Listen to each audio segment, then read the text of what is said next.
Assalamualaikum warahmatullahi wabarakatuh. Halo pemirsa cerita inspiratif dimanapun Anda berada. Salam sejahtera untuk kita semuanya. Semoga kita semua dalam keadaan sehat dan tetap dalam lindungannya. Kembali lagi dengan kami di channel Cerita Inspiratif, di mana kita akan berbagi kisah-kisah inspiratif penuh makna untuk Anda simak.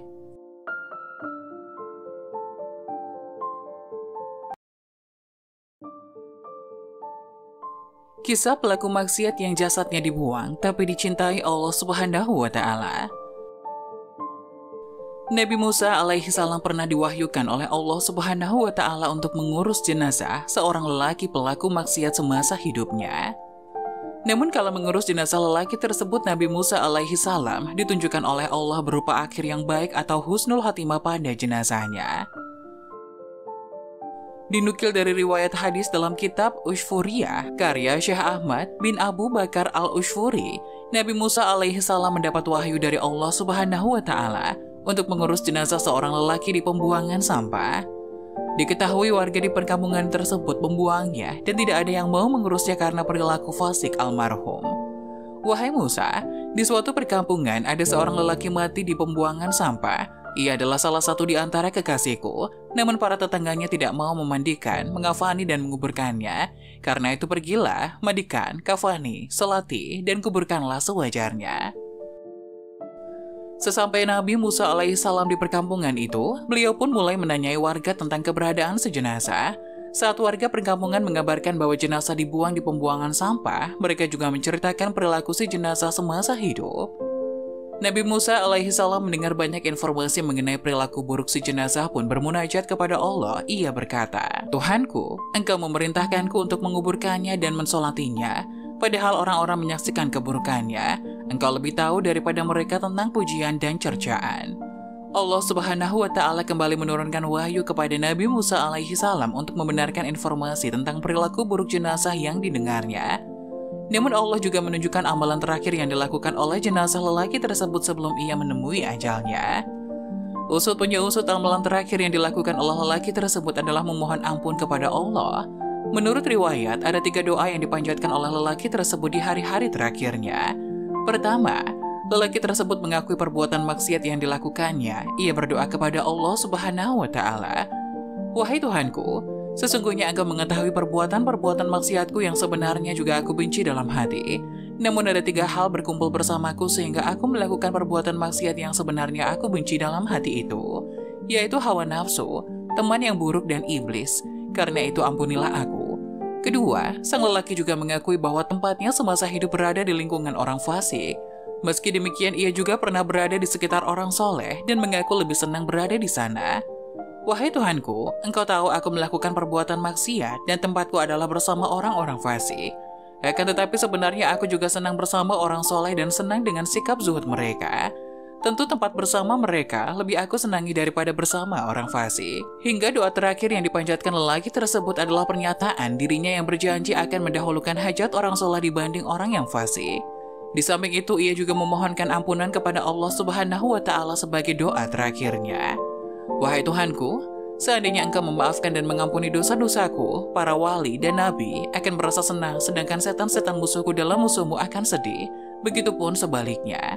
Dan aku pun tahu bahwa kegembiraan para kekasih kepadamu lebih Engkau senangi daripada kegembiraan setan-setan dan pengikutnya. Karena itu ampunilah dosa-dosaku, ya Allah. Sebagai zat yang maha pengasih dan maha penyayang, Allah Subhanahu wa Ta'ala pun mengampuni dosa-dosa jenazah lelaki tersebut karena amal terakhir yang dilakukannya.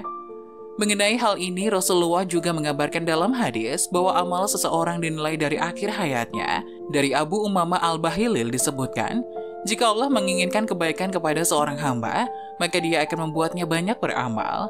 Beliau ditanya, bagaimana Allah membuatnya banyak beramal? Beliau menjawab, diberinya taufik untuk beramal soleh sebelum mati, kemudian dia dicabut dalam keadaan seperti itu. Hadis riwayat Ahmad.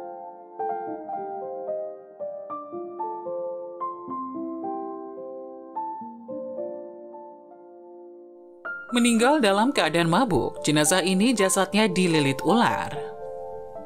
Satu waktu, Abdul Wahid bin Zaid pernah melakukan perjalanan ke Romawi untuk ikut berperang. Namun di salah satu daerah yang dia lewati, ia melihat ada sekelompok orang yang sedang mengurus jenazah. Seketika itu, ia ingin ikut nimbrung di sana. Saat itu jenazah tertutup dengan kain dan disiapkan untuk segera dimandikan. Abdul Wahid tertarik untuk membuka kain yang menutupi wajah jenazah itu. Ternyata, ketika dibuka, di tubuh si jenazah ada ular yang melilitnya. Ular itu bukan sembarang ular, bentuknya ular, namun kepalanya mirip dengan kepala anjing. Benar-benar aneh bin ajaib. Ia pun membuka atau mengecek mata luar itu, dan ternyata mirip dua karang. Ular itu tiba-tiba berkata kepada Abdul Wahid, "Wahai Abdul Wahid, engkau menyerahkannya kepada Yahudi dan Nasrani. Jika engkau memang ular yang diperintahkan Allah, maka sekarang menyingkirlah sebentar. Beri waktu kami untuk mengerjakan apa yang menjadi haknya sebagai jenazah. Setelah itu terserah kamu mau berbuat apa kepadanya," jawab Abdul Wahid tegas. Sontak ular itu pun bergerak menuju pojokan rumah. Jenazah pun diperlakukan sebagaimana semestinya, namun ular itu terus memantau dan mengintai si jenazah. Saat perut si jenazah ditekan untuk dikeluarkan kotoran-kotorannya, ternyata ada hamar atau arak atau minuman keras yang keluar darinya. Jenazah pun dimandikan. Setelah itu sesuai kesepakatannya dengan Abdul Wahid, ular itu pun langsung melilitnya kembali. Jenazah itu pun lantas dikafani dan dimakamkan bersama ular yang melilit tubuhnya itu. Setelah pengurusan jenazah selesai, Abdul Wahid merasa penasaran dengan apa yang sebenarnya telah dikerjakan oleh si jenazah tersebut semasa hidupnya, sehingga dia mendapatkan balasan seperti itu tadi. Ia meninggal dalam keadaan mabuk, jawab salah seorang yang ada di sana menjelaskan. Kisah tadi terdapat dalam kitab Al-Nail Al-Hadith fi Hikayat Al-Hadis karya Abu Hafs Umar bin Al-Husain Al-Samarqandi. Lewat kisah ini kita menjadi paham betapa hamar atau arak atau minuman keras hendaknya ditinggalkan.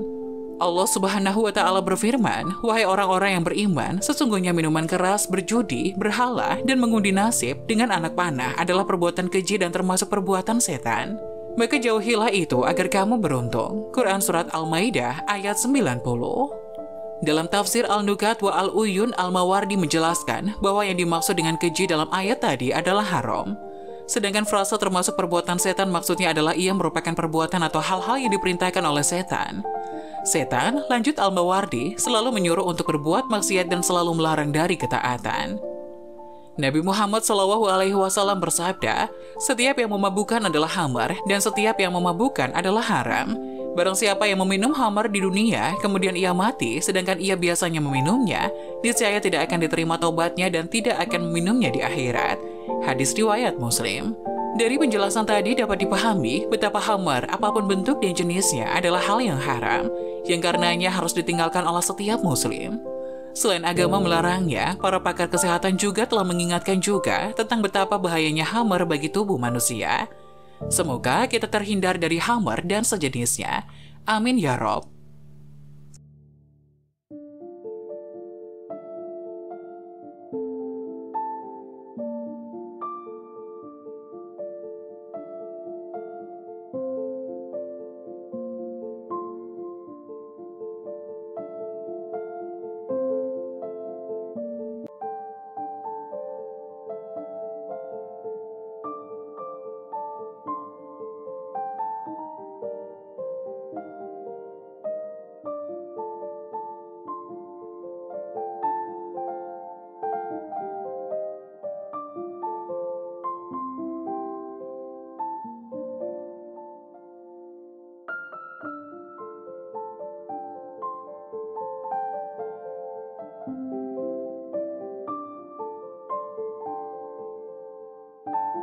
Jangan lupa tulis pendapat kalian di kolom komentar ya. Wassalamualaikum warahmatullahi wabarakatuh.